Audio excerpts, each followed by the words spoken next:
उम्मीद तो थी कि शुक्रवार को हो रहे केंद्रीय मंत्रिमंडल की बैठक के बाद भ्रष्टाचार पर लगाम लगाने के मकसद से तैयार किए गए विधेयकों को अध्यादेश के जरिए लागू करने का ऐलान हो सकता है, लेकिन फिलहाल इस बारे में फैसला टल गया है। इस मसले को लेकर जल्द ही केंद्रीय मंत्रिमंडल की विशेष बैठक बुलाई जाएगी।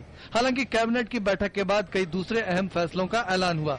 सरकार ने लोकसभा और विधानसभा चुनाव के खर्च की सीमा बढ़ाने के चुनाव आयोग के प्रस्ताव को मंजूरी दे दी है। इससे बड़े राज्यों में अब उम्मीदवार लोकसभा चुनाव में अधिकतम 70 लाख रुपए खर्च कर सकेंगे, जबकि कुछ छोटे राज्यों में यह सीमा 54 लाख रुपए तक तय की गई है। साथ ही विधानसभा चुनाव के लिए खर्च की सीमा भी राज्यों के आकार के हिसाब से अधिकतम 28 लाख रुपए और कुछ छोटे राज्यों के मामले में यह सीमा 20 लाख रुपए रखी गई है। केंद्र सरकार ने एक बड़े फैसले के तहत आदिवासियों को महात्मा गांधी राष्ट्रीय ग्रामीण रोजगार गारंटी कानून यानी मनरेगा के तहत मिलने वाले 100 दिन के रोजगार के बजाय अब उनको 150 दिन का रोजगार देने का फैसला किया है। वो आदिवासी जिनको वन अधिकार अधिनियम 2006 के तहत पट्टे दिए गए हैं, उनको 150 दिन का रोजगार देने का कानूनी वादा होगा।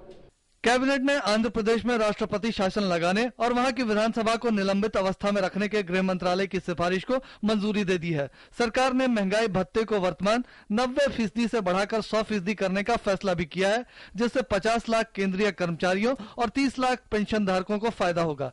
ये महंगाई भत्ता इस साल 1 जनवरी से लागू होगा।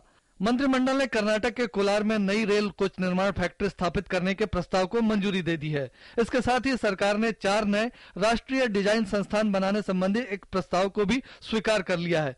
केंद्रीय मंत्रिमंडल ने दूरदर्शन और आकाशवाणी के आधारभूत ढांचे को मजबूत और आधुनिक बनाने के साथ साथ नेटवर्क के विस्तार से संबंधित एक महत्वपूर्ण प्रस्ताव को भी मंजूरी दे दी, जिसके लिए करीब 3500 करोड़ रुपए खर्च किए जाएंगे। कैबिनेट ने एलपीजी उपभोक्ताओं को भी राहत देने का फैसला किया है। उपभोक्ता अब महीने में 1 से ज्यादा सब्सिडी वाले सिलेंडर भी हासिल कर सकते हैं।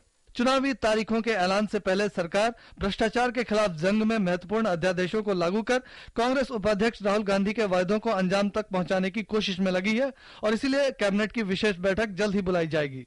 रवि धीमान के साथ सुधाकर दास, डीडी न्यूज, दिल्ली।